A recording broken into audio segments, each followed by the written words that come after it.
Good morning all of you healthy students, कैसे हो आप सभी। आई होप, उम्मीद आशा करता हूँ सभी बच्चे अच्छे होंगे, स्वस्थ होंगे, बेहतर होंगे और बेहतर से बेहतर अपनी तैयारी भी करे होंगे। तो लास्ट क्लास के अंदर हमने तुगलक वंश के बारे में पढ़ा था और आज हम जो पढ़े हैं तुगलक वंश के ही महान शासक फिरोज शाह तुगलक के बारे में पढ़ते हैं। तो चलिए स्टार्ट करते हैं। फिरोज शाह तुगलक के बारे में हम चर्चा कर लेते हैं। फिरोज शाह तुगलक शासक कब बना, सबसे पहला क्वेश्चन यही बन जाता है। तो फिरोज शाह तुगलक शासक कब बनता है भाई? फिरोज शाह तुगलक शासक बना 1351 के अंदर। और कब तक रहा ये? 1388 तक रहता है फिरोज शाह तुगलक। फिरोज शाह तुगलक की अगर हम बात करें, चर्चा करें इसकी, फिरोज शाह तुगलक के पिताजी का क्या नाम था भाई? जुन्ना खां। इसका पिता हुआ करता था रज्जब, जो कि गयासुद्दीन तुगलक का भाई था। गयासुद्दीन तुगलक कौन था? तुगलक वंश का संस्थापक गयासुद्दीन तुगलक का भाई हुआ करता था रज्जब। रज्जब का पुत्र था फिरोज शाह तुगलक। फिरोज शाह तुगलक की जो माता जी थी वो थी हिंदू। माता कौन थी भाई इसकी? माता हिंदू थी। हिंदू गर्भ से पैदा हुआ पुत्र कौन था? फिरोज शाह तुगलक।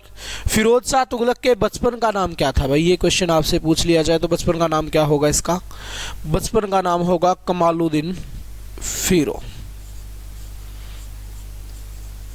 कमालुद्दीन फिरो क्या था इसके? बचपन का नाम था। और किस नाम से गद्दी पे बैठा ये? फिरोज शाह तुगलक के नाम से। ये लिखता था अपनी आत्मकथा। क्या लिखता था ये? अपनी आत्मकथा लिखता था भाई। उसको क्या कहते थे आत्मकथा को? फितूत ए फिरोज शाही। फितूत ए फिरोज शाही, इसको क्या कहा जाता था भाई? ये इसकी आत्मकथा थी, इसकी बुक थी। मुगल काल में एक व्यक्ति लिखता था अपनी आत्मकथा, जिसका नाम क्या था? जहांगीर। एक तो जहांगीर था और एक कौन था? एक था बाबर। फिरोज शाह तुगलक 2 बार राज्याभिषेक हुआ था इसका। कितनी बार हुआ था भाई? 2 बार राज्याभिषेक।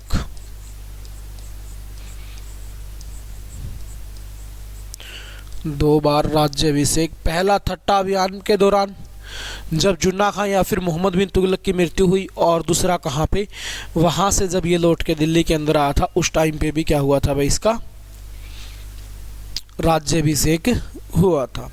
तो 2 बार राज्याभिषेक होने वाला शासक कौन था भाई? ये क्वेश्चन आपसे पूछ लिया जाए तो कौन होगा? तो ये था फिरोज शाह तुगलक।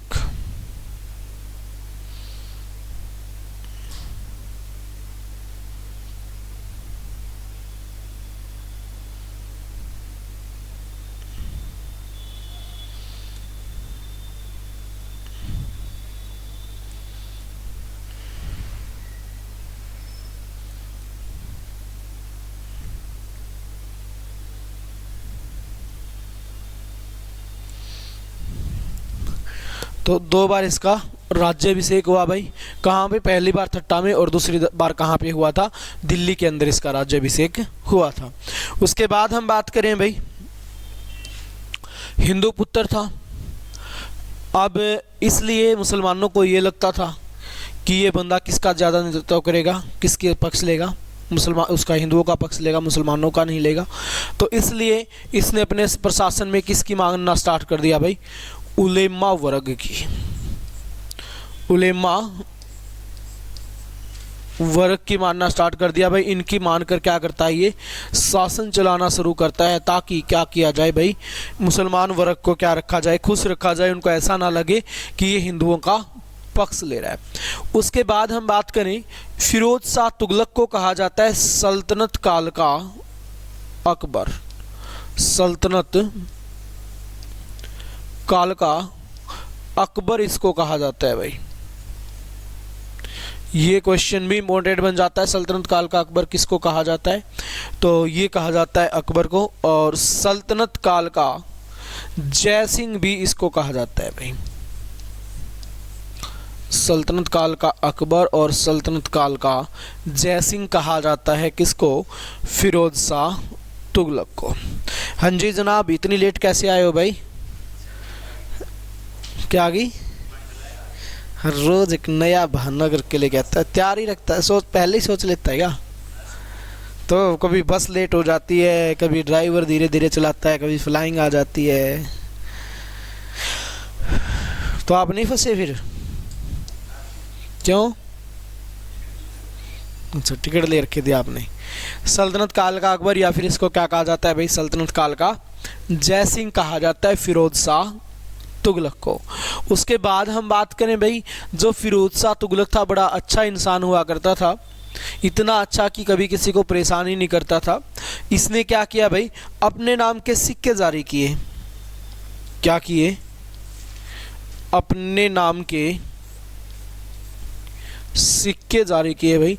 अपने नाम के सिक्के इसने जारी कर दिए, लेकिन अगर बात की जाए तो एक तरफ तो अपना नाम, एक तरफ तो क्या था, अपना नाम था, और दूसरी बार तरफ क्या था, फतेह खां का नाम था भाई। फतेह खां हुआ करता था खलीफा। तो किसका नाम अंकित करवाया भाई इसने, एक तरफ अपना नाम और दूसरी तरफ फतेह खां, जो इस समय क्या हुआ करता था, खलीफा के पद पे बैठा हुआ था, उसका नाम क्या करवाया था इसने, अंकित करवाने का कार्य किया था। ये क्वेश्चन भी आपसे पूछ लिया जा सकता है भाई। तो यहाँ पे अगर हम बात करें, चर्चा करें, तो अपने नाम के सिक्के चलाए और साथ में खलीफा का नाम अंकित करवाने वाला व्यक्ति कौन था, फिरोज शाह तुगलक। बड़ा होनहार बंदा हुआ करता था। तो फिरोज शाह तुगलक के पिता कौन थे भाई, रजब थे। रजब कौन था, गयासुद्दीन तुगलक का भाई था। उसके बाद इसकी माता क्या थी, हिंदू थी। इसका बचपन का नाम क्या था, कमालुद्दीन फिरोज था। आत्मकथा लिखता था फितूत फिरोज शाही, इसकी आत्मकथा का नाम था। उसके बाद मुगल काल में दो व्यक्ति हुए, एक जहांगीर और एक बाबर, जो अपनी आत्मकथा लिखते थे। 2 बार इसका राज्याभिषेक हुआ। मुगल काल में 2 बार राज्याभिषेक होने वाला व्यक्ति कौन था, औरंगजेब। उसके बाद उलेमा वर्ग को आधार मानता है, इनके आधार पर ही क्या करेगा, ये शासन चलाने का कार्य करता है बंदा। उसके बाद इसको कहा जाता है सल्तनत काल का अकबर और सल्तनत काल का जय सिंह इसको कहा जाता है भाई। अपने नाम के सिक्के इसने जारी किए और एक तरफ अपना नाम और दूसरी तरफ अपने खलीफा का नाम, फतेह खां का नाम इसने क्या करवाया था, अंकित करवाने का कार्य किया था भाई। उसके बाद हम आगे बढ़े और आगे बढ़ के हम देखें फिरोज शाह तुगलक के द्वारा क्या किया गया भाई, जजिया कर लगाया गया। क्या किया गया, जजिया कर लगाया गया भाई। जजिया कर की अगर हम बात करें तो जजिया कर इसने किस पे लगाया, इसने लगाया ब्राह्मणों पर। ब्राह्मणों पर जजिया कर लगाने वाला पहला शासक कौन था भाई, फिरोज शाह तुगलक। अब हुआ क्या, जजिया कर पहली बार भारत में कब लगा, मोहम्मद बिन कासिम के समय 712 के अंदर जजिया कर भारत में पहली बार लग चुका है। लेकिन उसने किससे नहीं लिया था, उसने ना तो पंडितों से लिया, ब्राह्मणों से लिया, ना विधवा औरतों से लिया, ना विकलांगों से लिया, ना अपाहिज वगैरह रहे इनसे लिया, बूढ़ों से नहीं लिया, बच्चों से नहीं लिया, मुसलमानों से नहीं लिया। लेकिन इसने कहा कि मुसलमानों को छोड़कर बाकी कोई भी हो, चाहे पंडित हो, चाहे बुजुर्ग हो, चाहे अपंग अपाहिज कुछ भी हो, चाहे विधवा हो, कोई भी हो, सभी को क्या करना पड़ेगा, जजिया कर देना पड़ेगा। बड़ी कठोरता से लागू करने वाला व्यक्ति ये था। इसलिए एग्जामिनर आपसे पूछता है ब्राह्मणों पर जजिया कर लगाने वाला पहला शासक कौन था, फिरोज शाह तुगलक था। जजिया कर पहली दफा किसने लगाया भाई, जजिया कर पहली दफा लगाया था मोहम्मद बिन कासिम ने लगाया भाई। उसके बाद ब्राह्मणों पर किसने लगाया, फिरोज शाह तुगलक ने। जजिया कर को पहली दफा बंद किसने किया भाई, अकबर ने किया था। और जजिया कर को दोबारा से चालू किसने किया भाई, तो दोबारा से जो चालू करने वाला व्यक्ति था वो कौन था? वो था होनहार बंदा औरंगजेब।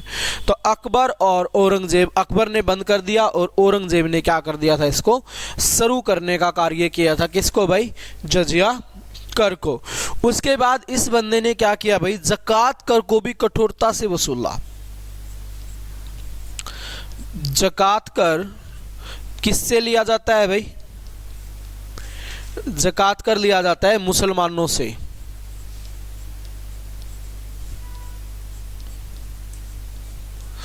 किससे लिया जाता है? मुसलमानों से लिया जाता है भाई ज़कात कर। अब इसकी अगर हम बात करें, चर्चा करें, ज़कात कर एक धार्मिक कर था एक तरह से। तो ज़कात कर एक दान की तरह यूज होने वाला कर था। ज़कात कर जो पे करता था, कहा जाता था कि एक सच्चा मुसलमान है ना, अपनी ज़िंदगी में एक बार ज़कात कर जरूर पे करेगा, हज यात्रा जरूर जाएगा।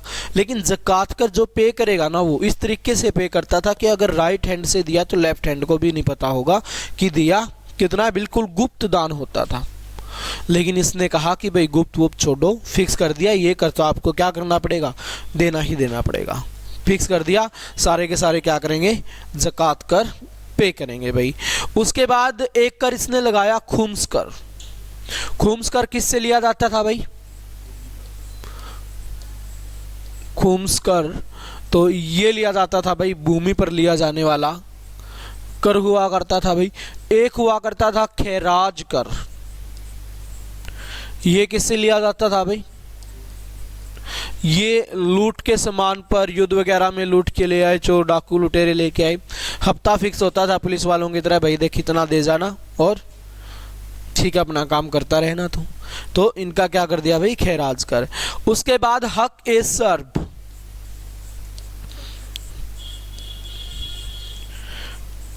हक ए सर्ब, तो ये तीन प्रकार के टैक्स ये हो गए भाई।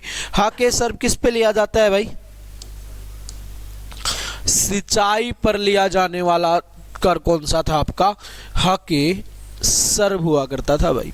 तो बात की जाए जजिया कर ब्राह्मणों से लिया जाता है भाई। यहाँ पे पहली बार जजिया कर को किसने लगाया? मोहम्मद बिन कासिम ने। ब्राह्मणों पर किसने लगाया? फिरोज शाह तुगलक ने लगाया। जजिया कर को बंद किसने किया? अकबर ने किया। चालू किसने किया? औरंगजेब ने किया। ज़कात कर किससे लिया जाता था? मुसलमानों से लिया जाता था भाई। खुम्स कर किस पे लगता था? भूमि पे लगता था। खैराज कर किस पे? लूट पे। हक ए सर्ब किस पे लगता था भाई? सिंचाई पर। अब सिंचाई पे इसने कर लगाना क्यों स्टार्ट किया? क्योंकि इसने सबसे ज़्यादा नहरों का निर्माण करवाया था। तो दो क्वेश्चन यहाँ से बनेंगे। नहरों का जनक किसको कहा जाता है? नहरों का जनक कहा जाता है भाई गयासुद्दीन तुगलक को।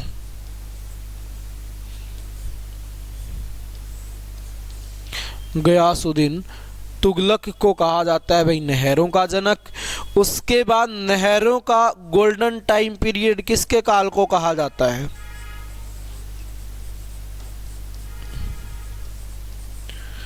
ये कहा जाता है फिरोज शाह। हाँ जी, फिरोज शाह तुगलक। नदी और नहर में क्या फर्क होता है?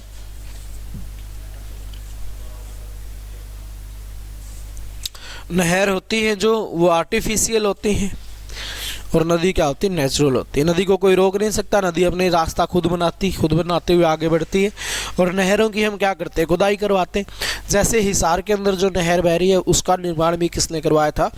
फिरोज शाह तुगलक ने करवाया था भाई। काफ़ी सारी नहरें इसने बनवाई। इस कारण से नहरों का गोल्डन टाइम पीरियड किसके काल को बोला जाता है? फिरोज शाह तुगलक के कार्यकाल को बोला जाता है। उसके बाद हम आगे बढ़े भाई, तो आगे बढ़े, इसने भवन निर्माण कार्य भी अच्छे खासे करवाए भाई। ये भी इंपॉर्टेंट क्वेश्चन बन जाता है। भवन निर्माण कार्य इसके द्वारा क्या करवाए गए? अच्छे खासे करवाने का कार्य किया गया भाई। जैसे भवन निर्माण कार्यों की अगर हम बात करें भाई, चर्चा करें, तो इसने हिसार की स्थापना की थी भाई। नगर बसाया इसने, हिसार की स्थापना इसने की। और हिसार की स्थापना इसने क्यों करवाई? जहाँ पे आप बैठे हो इसकी स्थापना किसके द्वारा हुई थी भाई? फिरोज शाह तुगलक के द्वारा। ऐसा क्यों, कैसे हुआ?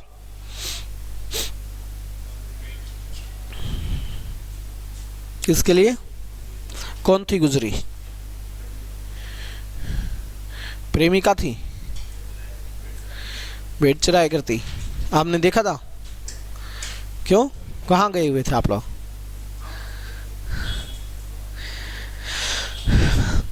हांसी शहर की एक लड़की हुआ करती थी गुजरी, जो भेड़ बकरियां चराने का कार्य करती थी भाई। ठीक है, गुजरी नाम था उसका।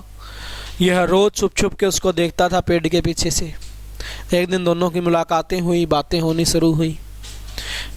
हाँ जी, हांसी का इक्तादार हुआ करता था, हांसी का इक्ता प्राप्त था इसको। हांसी रहा करता था फिरोज शाह तुगलक। दोनों की मुलाकातें होने लगी भाई, दोनों को प्यार हो गया। तो एक दिन वो बोली, आपने मेरे लिए किया ही क्या है? तो फिर इसने कहा कि जिस दिन मेरे अच्छे दिन आएंगे, मैं कभी भविष्य में राजा बना तो तेरे लिए एक नगर बसाऊंगा। तो जैसे ही ये राजा बना तो 1354 के अंदर क्या करवाया गया भाई? हिसार शहर की स्थापना की गई थी अपनी प्रेमिका गुजरी के लिए। आप बस स्टैंड के सामने देखते हो तो गुजरी महल है, वो इसी के लिए बनवाया था भाई, यहीं पे रहा करता था उसके साथ। और देखो आप कितना बड़ा महल है, ध्वस्त भी हो गया आधे से ज़्यादा, तो उसके उस साइड भी है। ठीक है, हांसी का पृथ्वीराज चौहान का। उसके बाद बात करें भाई, हिसार की स्थापना करवा दी अपनी प्रेमिका के लिए। आप लोग भी कुछ ऐसा करो, कोई बड़ा काम करो, आप लोग भी याद रखे लोग आपको। क्या राजा बना दो? अच्छा टाइम लेके आओ भाई, अच्छा टाइम तो लेके आना पड़ेगा ना, आता थोड़ी है। इसकी तो किस्मत अच्छी थी तो आ गया।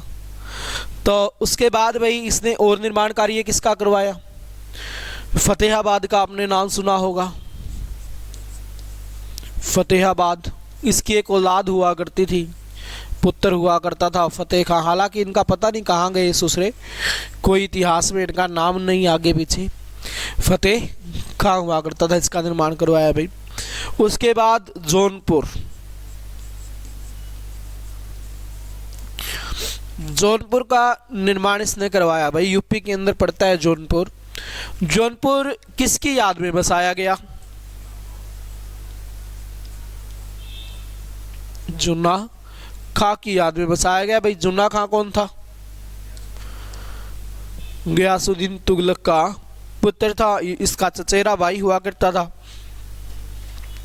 अब आपको पता है जो जुन्ना खां था मोहम्मद बिन तुगलक, यानी कि मध्यकालीन भारत का सबसे पढ़ा लिखा शासक हुआ करता था ये बंदा, सबसे ज़्यादा पढ़ा हुआ व्यक्ति।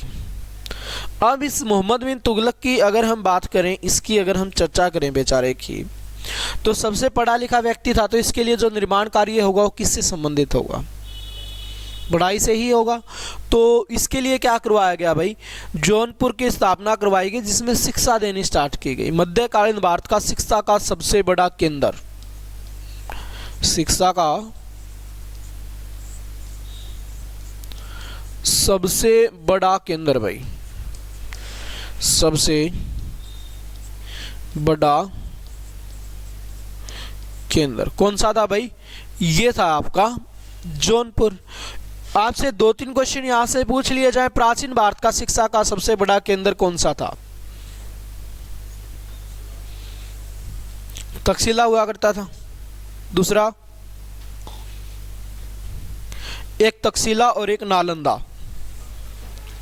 लेकिन अगर हम बात करें इनकी, तो यहाँ पे जो जौनपुर था, या इसकी बात करें हम, ये बन गया इस टाइम पे। तो नालंदा और तक्षशिला को नष्ट किसने किया?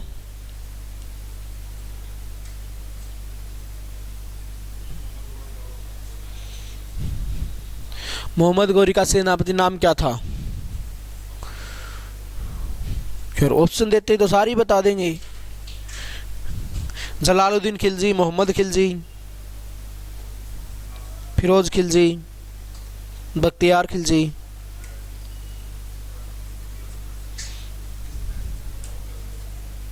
तो 4 दे तो दिए, और कितने देंगे? 4 ही आते हैं ऑप्शन। 5वां ऑप्शन कर लो, इनमें से कोई नहीं। मिल गया। बख्तियार खिलजी की खास बात क्या थी?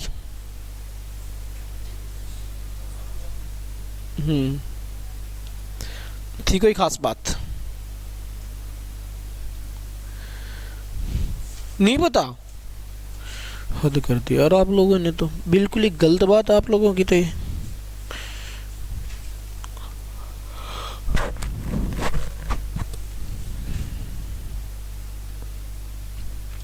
बख्तियार खिलजी ने ही इंफॉर्मेशन नहीं दी थी भारत की? किसको दी थी? तो खास बात नहीं थी वो, ना भारत आता धक्के खाने, ना वो इन्फॉर्मेशन देता, ना मोहम्मद गौरी के विचार बदलते, ना मोहम्मद गौरी अटैक करता, ना पृथ्वीराज चौहान मरता। तो हो सकता आज कोई हिंदू राजा राज कर रहा होता, हो सकता है या नहीं हो सकता?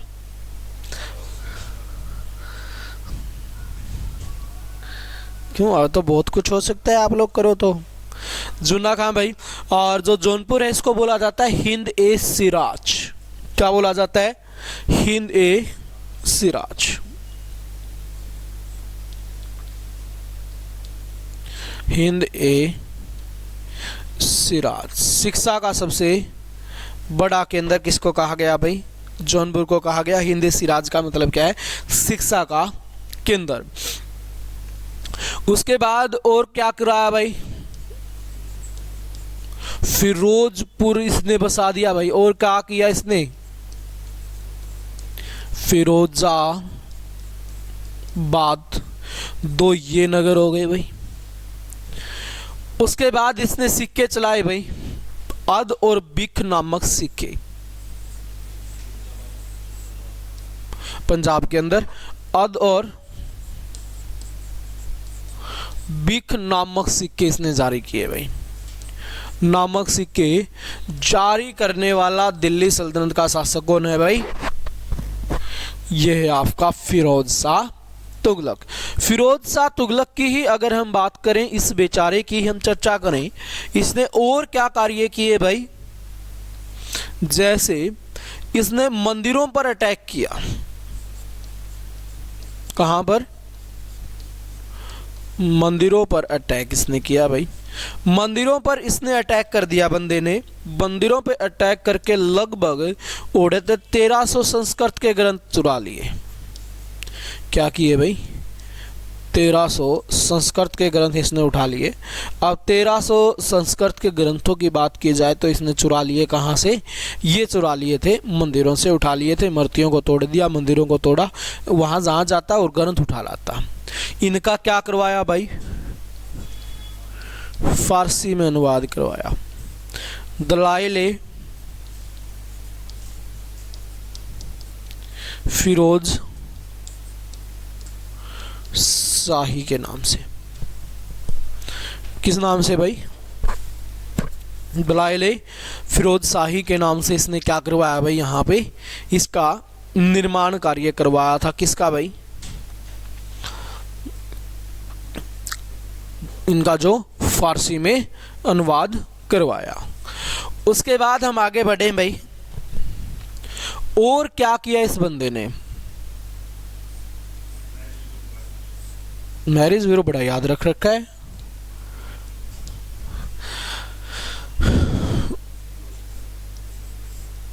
दीवान ए बदगान, दीवान ए बदगान विभाग बनवाया भाई। किसका ये विभाग? गुलामों का। कितने गुलाम थे? 1,80,000 गुलाम भाई। कितने? 1,80,000 गुलाम भाई। और वो भी कौन से? हिंदू गुलाम। बात की जाए फिरोज शाह तुगलक की, कट्टर मुसलमान शासक इसको माना जाता है भाई। कट्टर मुसलमान शासक दो व्यक्तियों को माना जाता है, एक तो औरंगजेब, दूसरा फिरोज शाह तुगलक। इनको माना जाता है कट्टर मुसलमान शासक। अब दो क्वेश्चन यहां से बनेंगे। सबसे ज्यादा हिंदू गुलाम किसके शासनकाल में थे? औरंगजेब के शासनकाल में। कितने थे?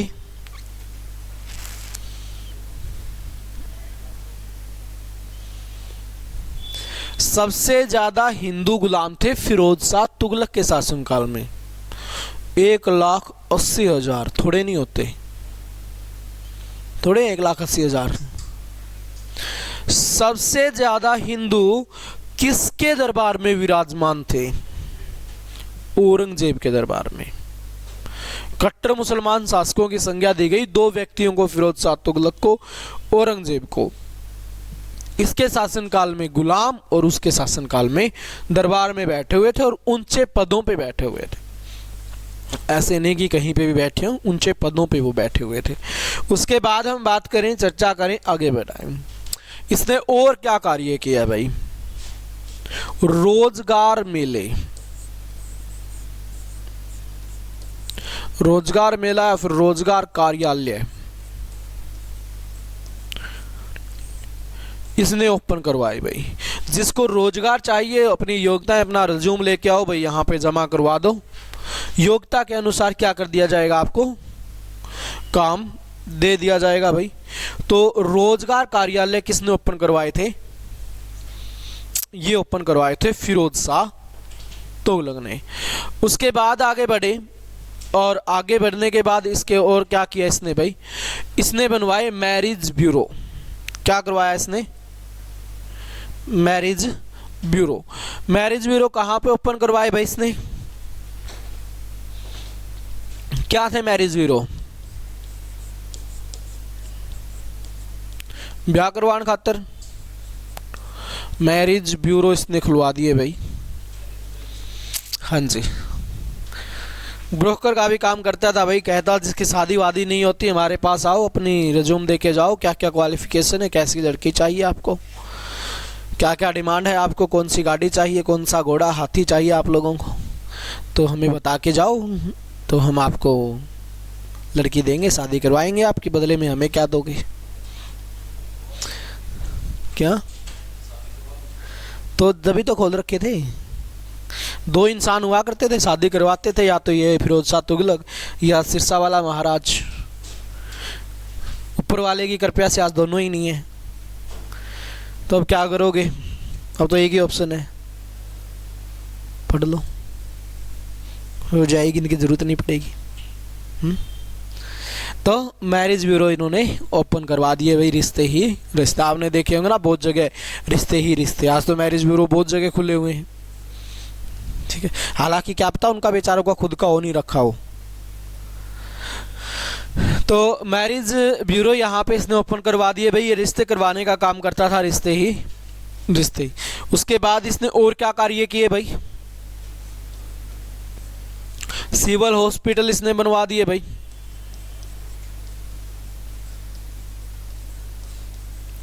खैराती अस्पताल इसने बनवाई, यानी कि एक तरह से क्या कह सकते हो आप, सिविल हॉस्पिटल। गरीब लड़कियों की ये शादी करवाता था भाई, जिसके पास पैसा वैसा नहीं होता था, कमी होती थी पैसे की, तो ये क्या करवाता था, उनकी शादियां भी करवाने का कार्य करता था भाई, ठीक है। और एक क्वेश्चन आपसे पूछ लिया जाता है, जो इसने खैराती अस्पताल खोला इसका नाम क्या था?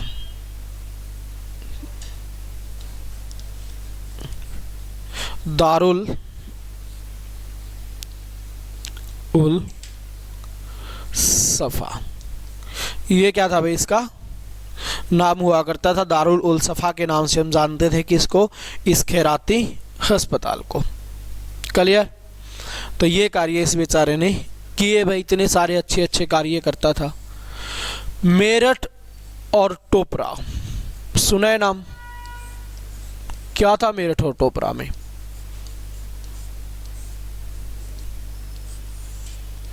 अशोक के अभिलेख।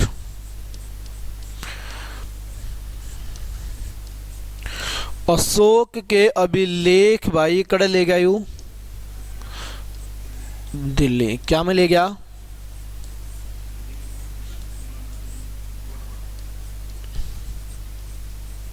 यमुना नदी के रास्ते। यमुना नदी में फेंक दिया, तैरते हुए काम पहुंच गए दिल्ली। हो सकता है ऐसा? पत्थर को आप नदी में फेंकोगे, वो तैरता हुआ पहुंच जाएगा? तो गर्दन क्यों हिला रहे हो? पत्थर के हुआ करते थे अभिलेख, उठाया और नदी में फेंका और तैर गया वो, या किसी और के और रास्ते से लेके गए होंगे।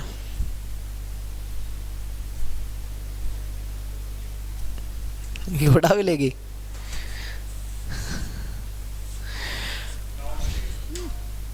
बोट में, नाव में, जैसे भी लेके जुगाड़ करके ले गए, दिल्ली जाके रख दिए। नहीं, 2 जगह आपको अलग अलग पढ़नी पड़ती, आज एक में काम चला ले। फिरोज शाह तुगलक के अभिलेख, उसके अशोक के अभिलेख, 2 कहाँ पे हैं? दिल्ली में। अशोक ने अभिलेख लिखने कैसे शुरू किए थे भाई, किससे प्रभावित हुआ था? ये एक इंपॉर्टेंट क्वेश्चन बनता है। अशोक जो अभिलेख लिखता है वो किससे प्रभावित होकर लिखता है?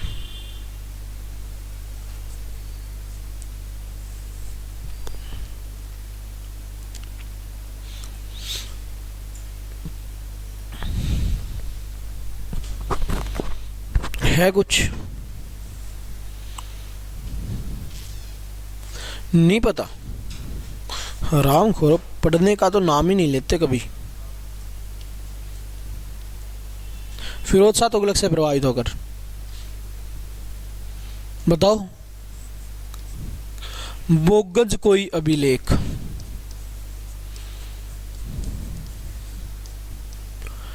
अभिलेख से प्रभावित होकर अशोक क्या करता है? अभिलेख लिखता है भाई। कौन से अभिलेख से? बोगज कोई अभिलेख से प्रभावित हुआ था और इसने भी अभिलेख लिखने का निर्णय किया था। अशोक के अभिलेख कब खोजे गए?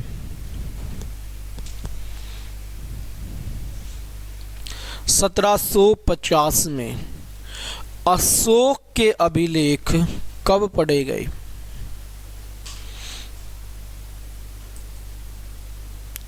1837 में। हाँ, पहले खोज हुई, फिर पढ़ने की कोशिश की गई, फिर फेल हो गई, फिर कोशिश की गई, फिर फेल हो गई और फिर सफलता मिली 1837 में। कितने साल लग गए?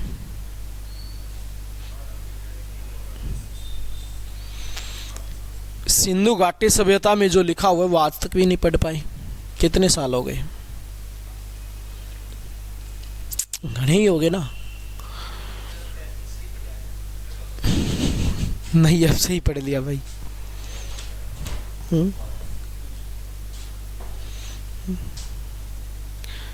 अब सही पढ़ लिया इन्होंने।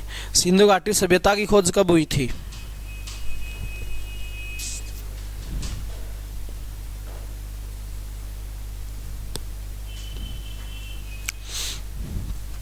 पहला स्थल कब पाया गया था?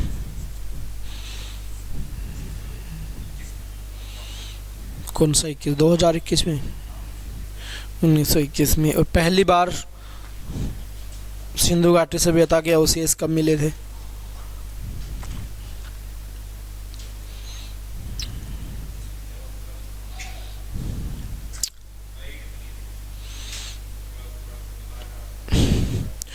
एक व्यक्ति है कनिंगम है याद? 1856 में भारत में आया था। फिर एक विभाग की स्थापना करी 1861 में। कौन से की? Indian archaeological survey of India, भारतीय पुरातत्व सर्वेक्षण विभाग। फिर उसने कहा कि जो सिंधु घाटी सभ्यता की लिपि है ये बर्मी लिपि है। 1875 में उसने बात बोली थी। तो 1875 1975 100 साल हो गए और 1975 से 2023 कितने साल हो गए? –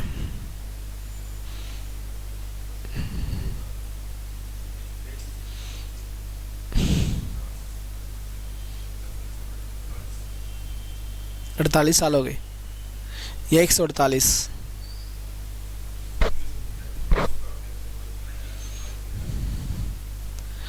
1875 में मिले थे।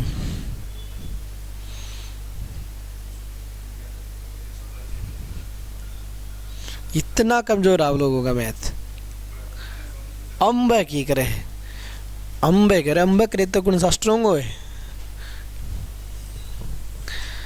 मतलब आप लोग पढ़ते नहीं, आपको लव स्टोरी सुना दो बस, राजी राजी, और कुछ नहीं चाहिए। फलाना राजा की लुगाई को बजा ले गया फलाना राजा, वो स्किन उठा लाया, वो स्किन ले गया, उसने अपनी बेगम बना ली, राजी सारी याद हो जाए, है ना, या नहीं होती। हाँ वो तो सारी याद कर लो, गोट के बीजो उनती दो, जो याद करने की चीज़ है वो करोगे नहीं। उसके बाद भाई इसने क्या किया, वंशवाद शुरू कर दिया। वंशवाद किस में, सेना में। वंशवाद वैसे शुरू किसने किया था,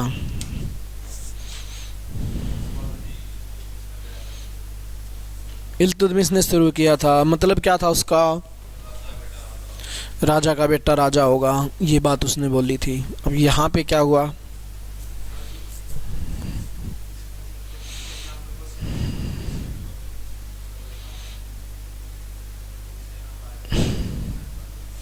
सेना में लगेगा, सैनिक का पुत्र सैनिक होगा, सेनापति का पुत्र सेनापति होगा, जिससे सेना क्या हो जाएगी, कमज़ोर हो जाएगी, और ये एक पतन का कारण बन जाएगा तुगलक वंश का भाई।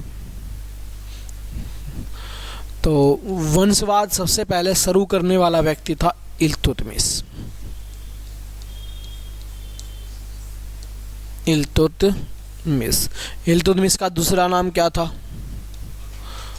अल्तमस।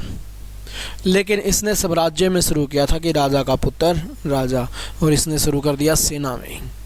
इससे क्या फ़ायदा होगा, सेना क्या हो जाएगी, कमज़ोर हो जाएगी भाई। बड़ा अच्छा इंसान था फिरोज शाह तुगलक, एक दिन मर गया बेचारा।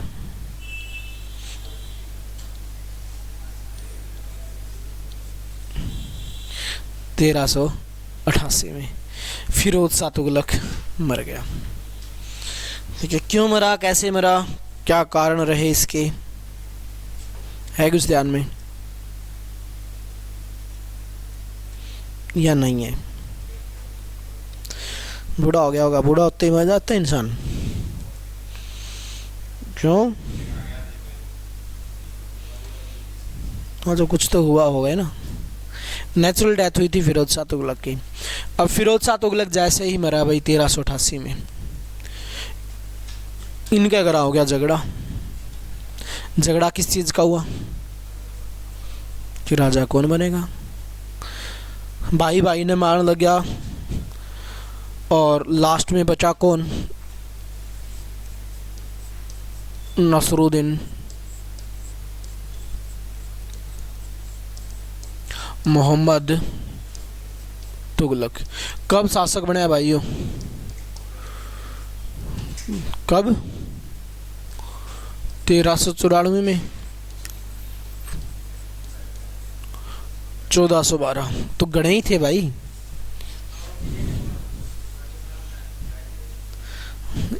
एक दिन अशोक ने भी 4 साल लगा दिए थे यार अपने 99 भाइयों की हत्या करने में। तो पागल क्या था बेचारा, वो तो 1 घंटे में कर देता, समाप्त हुए तो नहीं।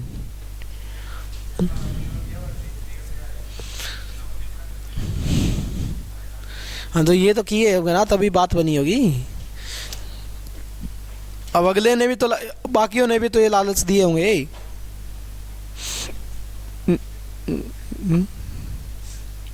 6 साल लगा दिए भाई, घरे युद्ध चला, भाई भाई को मार रहा है, काका ताऊ को मार रहा है, चाचा ताऊ को मार रहा है, फलाना दिखताना, सबको समाप्त करते हो। लास्ट में शासक बन गया कौन, नसरुद्दीन मोहम्मद तुगलक। बहुत बहादुर शासक हुआ करता था, अब तक का सबसे निकम्मा व्यक्ति, अयोग्य शासक। ये अंधों में काना राजा था, मतलब ये इतना निकम्मा व्यक्ति बच गया तो मतलब जाहिर बात है बाकियों के तो फिर क्या हाल होंगे। तो ये निकम्मा है, अयोग्य शासक है, तो जो मरे हैं, इसने मारा है उनको, वो कितने निकम्मे होंगे। तो नसीरुद्दीन मोहम्मद तुगलक शासक बन गया भाई, बेचारा आराम से रूल करे, किसी को कुछ नहीं कहता, क्योंकि कहने लायक है ही नहीं, किसी कुछ बोल दे तो आजा बेटा तेरा गेम बजाते हैं, पहले कोई पूछता ही नहीं, बेचारा इज्जत ही नहीं करता कोई। बात आ गई धीरे धीरे करके 1398 की। एक व्यक्ति हुआ करता था तैमूर लंग।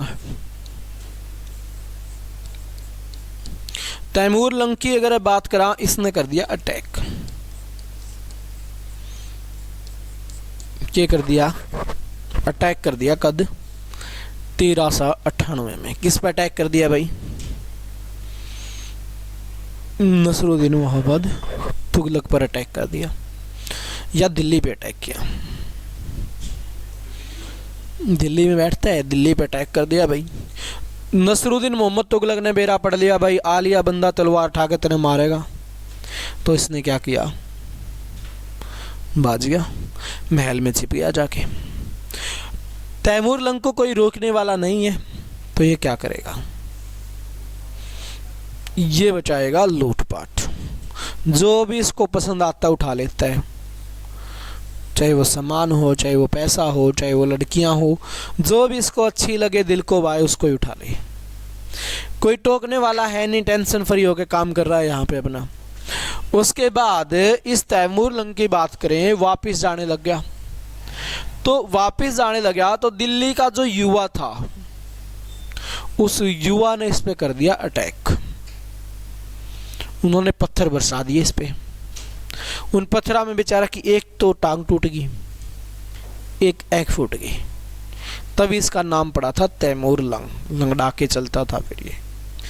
और यहाँ पे सब कुछ छोड़ छाड़ के यहाँ से 9-2-11 बाज गया। तो फिर इसने फैसला करा, भैया ऐसे तो काम कौन चले, क्या करना पड़े, बदला लेना है। बदला लेने का खतरा आएगा।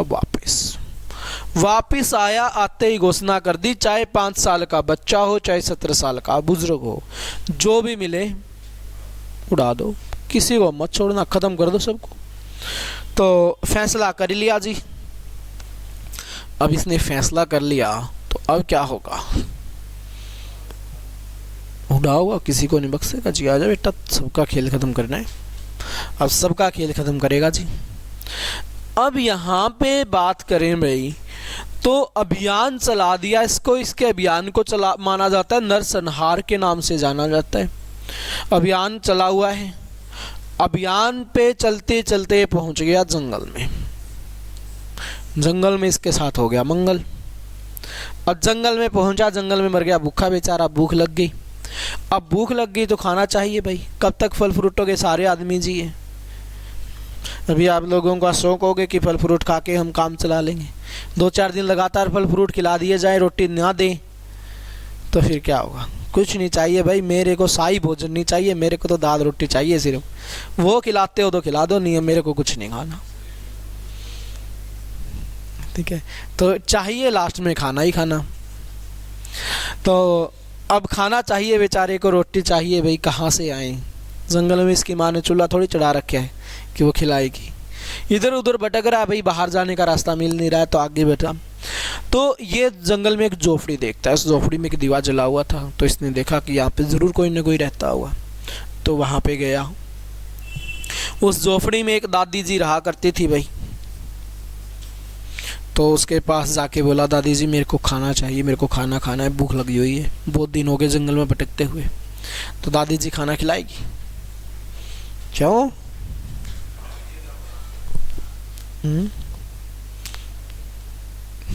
क्या हो गया? धर्म है ये अपना। अब आया है तो भाई चल ठीक है जी, खाना तो खिलाएंगे बेटा, आजा कोई बात नहीं, तेरे को खाना खिलाती हूँ। दादी ने गर्मा गर्म रोटी बनाई और तैमूर लंग को खिलाई। तैमूर लंग बेचारा ज़्यादा खाली पेट पात फेरते हुए बोला, हाँ दादी जी आपको पता है मैं कौन हूँ? तो दादी बोली, हाँ बेटा मेरे को पता है, तू वही तैमूर लंग है जिसने मेरे 5 वर्षीय पोते की हत्या की थी। जैसे ही तैमूर लंग ने बात सुनी, तैमूर लंग के पाँव नीचे से ज़मीन खिसक गई। तैमूर लंग ने सोचा बेटा तू गया, बुढ़िया ने ज़रूर कुछ न कुछ मिला रखा होगा खाने में, तेरा खेल ख़त्म होने वाला है, अब तू क्या करेगा? टेंशन होगी, बेचारे के पसीने आने लग गए। टेंशन में पसीने आ गए, मरे के इनके की टेंशन घंटा, टेंशन में कौन मरा करता? इतिहास में कोई ऐसा व्यक्ति देखा आपने कि जो टेंशन में मरा हो? टेंशन में नहीं मरा करते बेचारे, टेंशन में तो आज मरते हैं लोग। जितनी भी बीमारियां होती हैं, कोई पैरालाइज हो जाता है, किसी को हार्ट अटैक आता है, तो सारी की सारी टेंशन की वजह से आती है। क्योंकि जितनी आप टेंशन लोगे इतनी ही बीपी ज़्यादा बढ़ेगा, और बीपी बढ़ेगा वो कहीं ना कहीं तो निकलेगा फिर। तो तैमूर लंग जब डर गया बेचारा, पसीने आगे, दादी जी बोली बेटा रुक, ऐसा कुछ नहीं है जैसा तू सोच रहा है। ये तो हमारा कल्चर है, ये तो हमारा धर्म है। हमारे यहाँ दुश्मन भी आता है तो भी हम उसको खाना खिलाए बिना नहीं जाने देते। और फिर तू तो हमारा मेहमान हो गया, तो तेरे साथ ऐसा थोड़ी कर सकते हैं, भले ही तू दुश्मन हो। तो दादी जी से काफ़ी देर बातें की तैमूर लंग ने, और दादी जी के पाँव पकड़ ली और माफ़ी मांग ली कि दादी मेरी तो हो गई गलती, आइंदा जीवन में ऐसी कोई गलती नहीं करूँगा मैं। और इस दादी जी से प्रभावित होकर तैमूर लंग अपने अभियान को क्या कर देता है, यहीं पे ड्रॉप कर देता है भाई, और ड्रॉप करके वापस चला जाता है। और यहाँ पे छोड़ जाता है अपने सेनापति को, जिसका नाम क्या था? जिसका नाम था खिज्जर खां। खिज्जर खां अब नियमित रूप से क्या करता है? टैक्स लेता है, और टैक्स लेके किसको दे देता है? तैमूर लंग को टैक्स देता रहता है भाई नियमित रूप से। उसके बाद नसरुद्दीन मोहम्मद तुगलक की होगी मृत्यु 1412 के अंदर। अगला शासक बन गया भाई दौलत खां।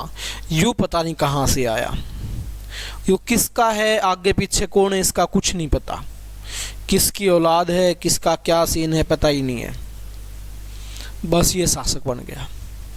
शासक बन दे बोला खिज्जर खान है, भाई तू कौन है? मैं कोई टैक्स वैक्स नहीं देने जाने वाला। कौन? तैमूर। छोड़ो बाढ़ में जाए तैमूर, ऐसे 300 फिरते हैं, मैं किसी को टैक्स नहीं दूंगा। खिज्जर खान ने क्या किया? दौलत खां की हत्या कर दी और स्वयं शासक बन गया। और कौन से वंश के साथ गद्दी पे बैठा भाई? सैयद वंश के साथ गद्दी पे बैठा। और सैयद वंश के संस्थापक कौन है? खिज्जर खां। ये था आपका छोटा सा तुगलक वंश। तो फिर हम बात करेंगे सैयद वंश की।